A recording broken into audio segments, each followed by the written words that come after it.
प्यारे बच्चों, हम लोग कक्षा 10 की गणित बोर्ड एग्जाम के महत्वपूर्ण प्रश्न जो बन सकते हैं उनको ध्यान में रखते हुए हम लोग चैप्टर 1 से महत्वपूर्ण प्रश्नों को समझने की और उनको हल करने की कोशिश करेंगे। हमने ये सोचा है कि आपके बोर्ड एग्जाम शुरू होने से पहले हम अपने सारे महत्वपूर्ण चैप्टरों को खत्म कर सकें और उनमें जितने भी हमारी सवाल में कमजोरियां बनी हुई हैं उन कमजोरियों को दूर कर सकें। हम आज ये पहला चैप्टर आपके सामने लेकर के आए हैं। इन चैप्टर में हम सबसे पहले महत्वपूर्ण समझने से पहले कुछ महत्वपूर्ण सूत्र के बारे में समझ लेते हैं जो इस चैप्टर से संबंधित है। और आप लोगों को ये पता होगा ये चैप्टर आप लोगों का 5 नंबर का आता है। अब इन 5 नंबर में कोई भी सवाल हो सकते हैं, तब उन सवालों से पहले हम कुछ महत्वपूर्ण सूत्रों के बारे में समझ लेते हैं। जो सूत्र हैं, जैसे आप लोगों को पता होगा परिमेय संख्या क्या होती है और अपरिमेय संख्या। यहाँ हमने लिख के लेकर आए हैं और अगर यहाँ लिखते हैं तो काफी समय लग जाता है, तो इससे अच्छा हमने सोचा कि आप इनको यहाँ लिख करके आपके सामने प्रस्तुत करें। ये परिभाषा आपको समझना है, याद उन्हें करना है जो यहाँ जैसे भी लिखाएंगे उनको आपको समझ कर चलना है कि ये परिमेय संख्या हो सकती है। तो पूछ सकते हैं क्वेश्चन की इनमें से कौन सी परिमेय संख्या होगी और या इनमें से कोई परिमेय संख्या नहीं है। इसी प्रकार आपके क्वेश्चन पूछेंगे कौन सी अपरिमेय संख्या है या इनमें से कोई भी अपरिमेय संख्या नहीं है। तो बहुत सारे इसमें से आपके सवाल आएंगे जो परीक्षा की दृष्टि से महत्वपूर्ण होने की संभावना रखते हैं। तो यहाँ जैसे आपको दिया गया है परिमेय संख्या, तो परिमेय संख्या वह संख्या है जिसे p बटे q के रूप में व्यक्त किया जा सकता है, आप लोग जानते होंगे। लेकिन एक शर्त है कि q का मान 0 नहीं होना चाहिए, अर्थात हम जिसे कह सकते हैं p को अंश और q को हर कह सकते हैं। अगर हम जैसे की बात करें तो पहली जो परिमेय संख्या है वो हमारे पास 0 बटे 1 हो जाएगी।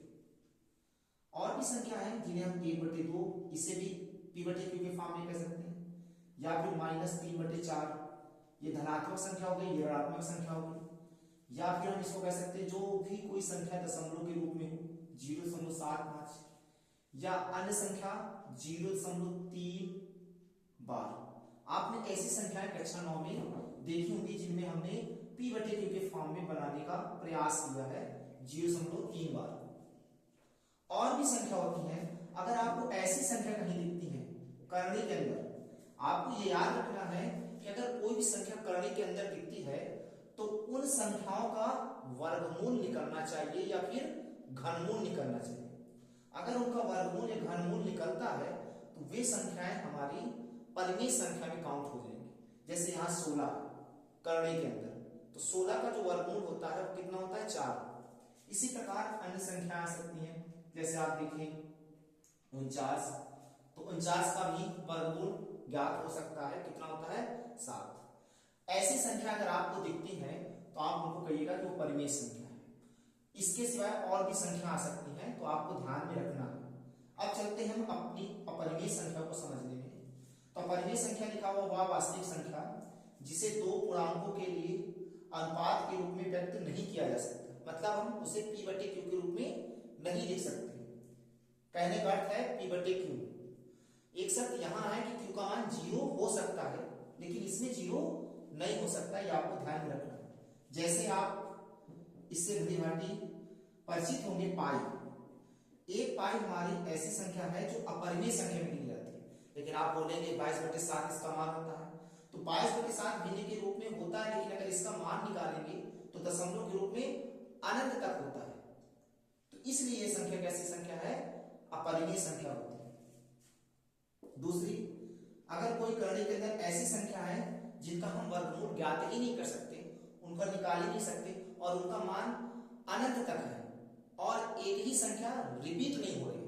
अगर आप इसमें देखेंगे तो एक ही संख्या रिपीट हो रही है 3 3 3 करके, लेकिन इसमें एक ही संख्या रिपीट नहीं होती है, इसलिए ऐसी संख्या है अपरिमेय संख्या। ऐसी बहुत सारी संख्याएं जिन्हें हम कह सकते हैं 0.20, 2 डबल 0, 2 ट्रिपल 0, ऐसे करके संख्या हमारी कैसी है, अपरिमेय संख्या।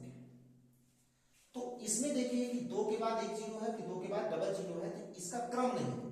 तो जब जिनका क्रम न हो संख्याओं का तो वे संख्याएं सभी हमारी किसमें गिनी जाएंगी? अपरिमेय संख्या में। तो आपको इनको ध्यान में रखना है कि हमें पहचानना कैसे है कि अपरिमेय संख्या और ये परिमेय संख्या। तो आपको ध्यान में रख करके इन संख्याओं को देख लीजिएगा कि अगर करणी के अंदर है, अगर उनका वर्गमूल ज्ञात किया जा सकता है तो वे सभी संख्याएं हमारी क्या हो जाएंगी? परिमेय। और जिनका वर्गमूल ज्ञात नहीं किया जा सकता या फिर वो घन के रूप में हो तो उनका घनमूल नहीं निकाला जा सकता है, तो वे सभी संख्याएं हमारी अपरिमेय संख्या के रूप में काउंट होंगी। ये आपको यूक्लिड विभाजन प्रमेय का है, ये एनसीईआरटी पैटर्न से हटा दिया गया है, लेकिन इसके आने के संभवतः कुछ क्वेश्चन हो सकते हैं।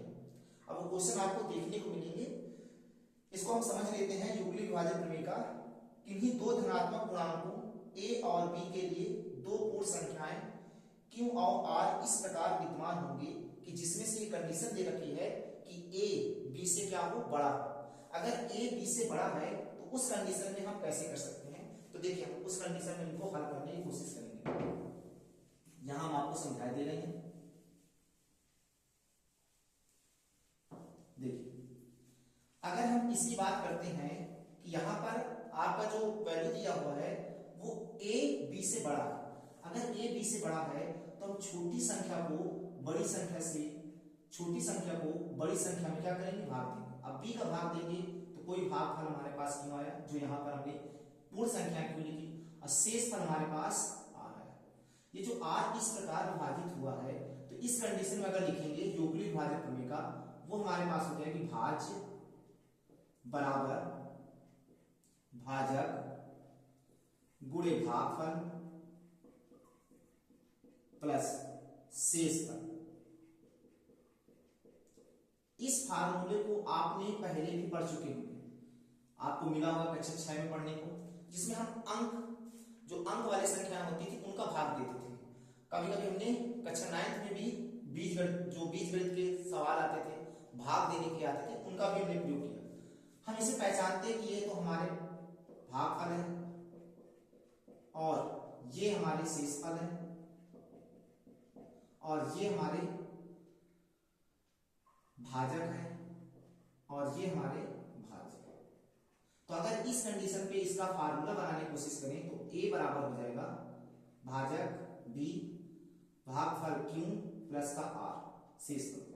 ये एक हमें यूक्लिड विभाजन से समीकरण प्राप्त होगा, a बराबर b q प्लस का r। लेकिन एक शर्त रहती है कि जो r है उस r का मान 0 से बड़ा भी हो सकता है, बराबर भी हो सकता है, परंतु अपने b से हमेशा क्या रहेगा?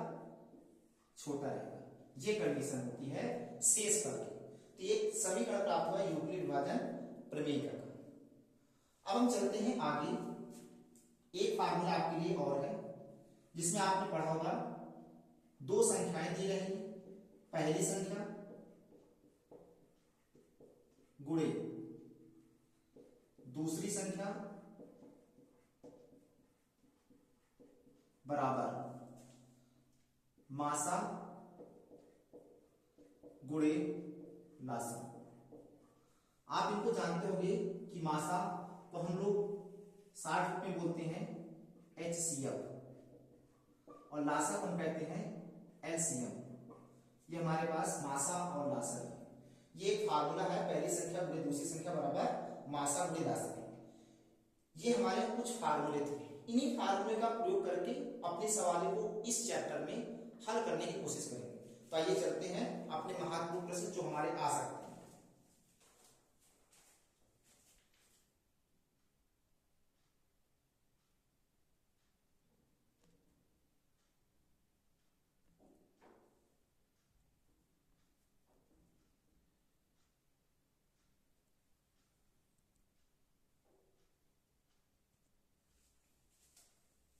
देखिए ये हमारा क्वेश्चन दिया है, निम्न संख्याओं का अभाज्य गुणनखंड कीजिए।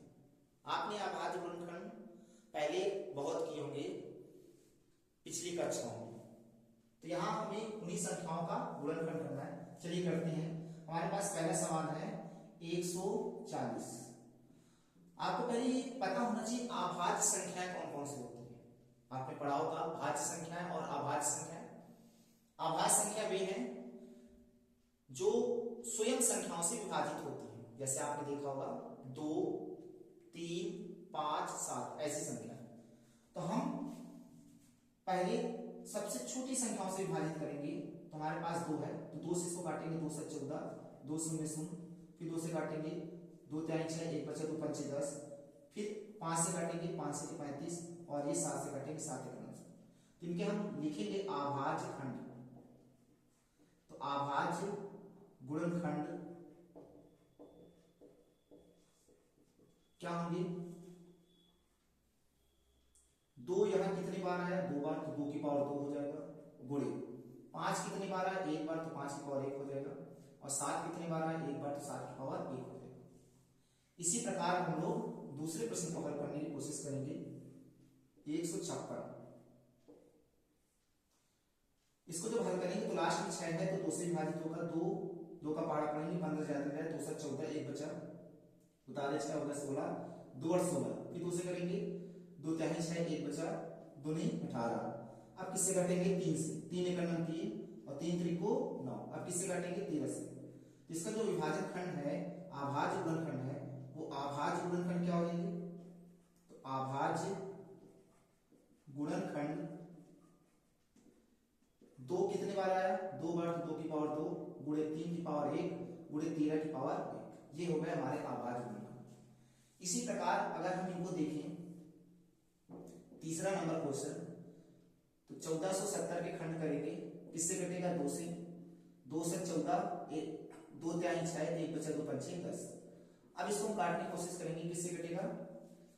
3 से, 3 दूना 6, 1 बचा, 3 चौको 12, 1 बचा 3 पचे 15। अब ये किससे कटेगा? 3 से तो कटेगा नहीं, 5 से काटते हैं, 5 चौको 20, 4 बचा, उतारे 5, 5 9 45। अब ये 7 से कटेगा, 7 एक 7, सॉरी 7 7 49, और 7 एक 7। तो इसके अभाज्य खंड क्या हो गए? तो अभाज्य गुणनखंड क्या हो गए? तो अभाज्य गुणनखंड हो गए हमारे पास 2 की पावर कितनी? 1 है, 3 कितने बार आया? 1 बार, 5 कितने बार आया? 1 बार, और 7 कितने बार आया? 2 बार। तो इस तरह हम इसको लिखेंगे। इसी प्रकार हम अगले चलते हैं चौथे नंबर क्वेश्चन पे, 420। तो इसको किससे काटेंगे? 2 से काटिए इसको, 2 दूना 4, 2 एक 2, 2 शून्य शून्य, 2 एक 2। अब यहाँ 1 पर भाग दिया जाएगा, तो भाग में जाएगी 0, उतारे 0 हो गए 10, 2 पंचे 10। अब ये किससे कटेगा? 3 से, 3 त्रिको 9, 1 बचा 3 पचे 15। अब किससे कटेगा? 5 से, 5 7 35, फिर 7 से काटेंगे, 7 एक 7। तो इसके अभाज्य गुणनखंड क्या हो जाएंगे? अभाज्य गुणनखंड हो जाएंगे, 2 कितने बार आया? 2 बार, तो 2 की पावर 2, 3 1 बार आया, 5 1 बार आया, 7 भी 1 बार आया। ये हमारे अभाज्य गुणनखंड हो गए। अब अगर आपको इससे संबंधित किसी भी प्रकार की कैसी भी संख्या आती है, तो आपको ये सवाल कभी आ सकते हैं जब आपको खंड आते हैं। अगर खंड आते हैं तो इनको अभाज्य संख्याओं के क्रम में लिखना शुरू कर दीजिए। 2 जैसे भी ये दिए हों उसी तरह आप लिख दीजिएगा, और इन सवालों को हम हल कर लेंगे। तो बहुत सवाल आसान हैं जिनको हम बहुत आसानी से कर सकते हैं। ये हमारे 1 या 2 नंबर में जरूर से जरूर पूछे जाते हैं। ये ज्यादातर तो बहुविकल्पी में दिखेंगे या फिर आपको 2 नंबर में दिखेंगे। तो ये प्रश्न को आप हल करिए। अब हम चलते हैं इससे आगे प्रश्न और कैसे कर सकते हैं।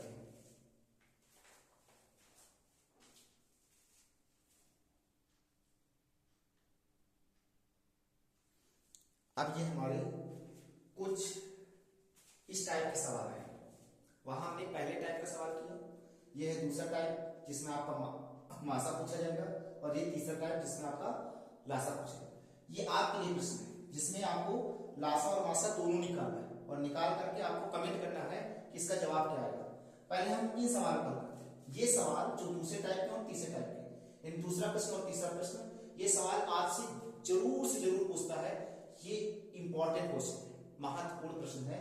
इसमें या तो आपसे HCF कहेगा या फिर आपसे LCM कहेगा। अब आप पिछली कक्षाओं में जब आप कक्षा 8 में थे, 7 में थे, तो इनका लासा और मासा को आसानी से निकाल सकते थे। तो हम इन सवालों को हल करते हैं। देखिए, जब अगर कभी आपसे HCF कहेगा तो इन HCF को हल करेंगे जिसमें 182 और 78 के बारे में। तो हम 182 के अलग खंड करेंगे, 2 से करेंगे, तो 2 18, 2 एक 2, अब ये किससे कटेगा? 7 से। 7 का नम 7, 2 बचा, 7 3 21। अब किससे कटेगी ये? 13 से। 13 का नम 13। इसी प्रकार हम 78 के खंड करेंगे। 2 से काटेंगे, 2 तिहाई 6, 1 बचा, 2 नी 18। फिर 3 से काटेंगे, 3 का नम 3, 3 3 को 9। फिर 13 से काटेंगे, 13 का नम 13। जब 182 के अभाज्य खंड लिखेंगे तो 182 के अभाज्य खंड क्या क्या थे? 2 गुणे 7 गुणे 13। फिर 78 के अभाज्य गुणनखंड लिखेंगे 2 गुणे 3 गुणे 13। और इनका हम क्या निकालने वाले हैं? HCF। और HCF के बारे में आप जानते हैं, HCF वही होता है जिसमें हम ये कह सकते हैं कि पहले के जो अभाज्य खंड किए गए हैं और दूसरी संख्या के जो अभाज्य खंड किए गए हैं, उन अभाज्य गुणनखंडों में दोनों अभाज्य गुणनखंड हो या 2 से अधिक अभाज्य गुणनखंड हो। यहां तो भी 2 ही संख्या थी, लेकिन यहां हमने 3 संख्या दी है, तो 2 संख्याएं तो दोनों में सेम संख्या हो तो वो हमारा HCF है। अगर सेम संख्या नहीं तो HCF नहीं। जैसे आप देख रहे हैं इसमें भी 2 है और इसमें भी 2 है, तो ये हमारे पास 2 हो गई।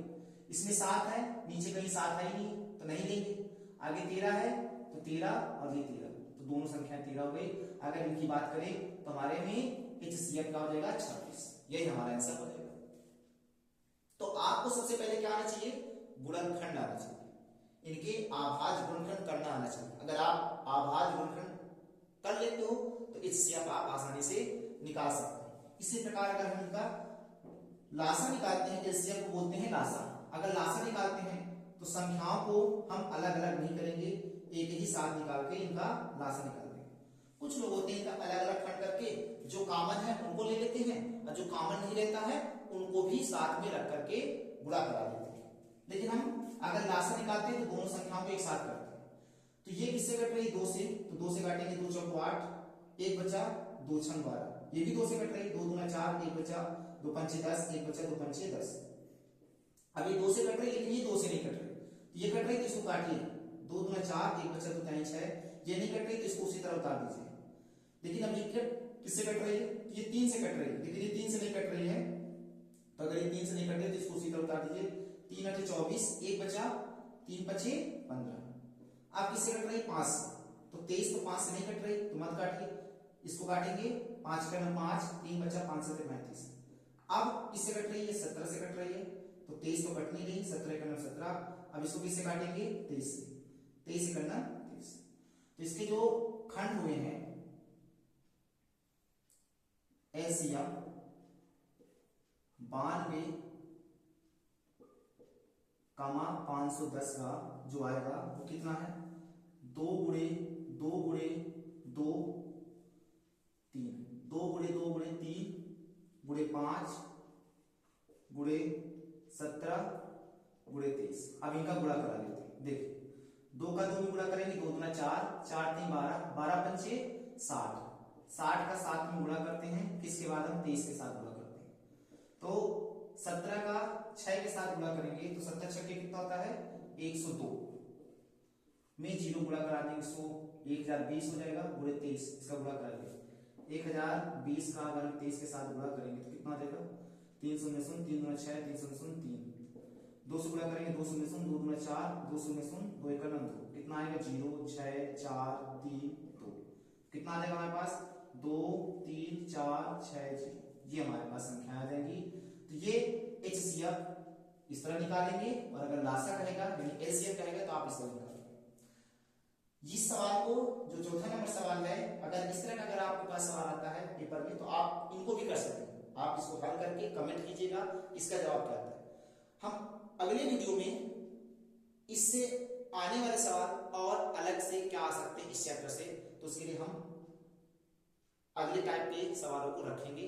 तो अगले वीडियो में, नेक्स्ट वीडियो में मिलते हैं। लेकिन आप इसका कमेंट करके बताइएगा कि क्या इसका जवाब है।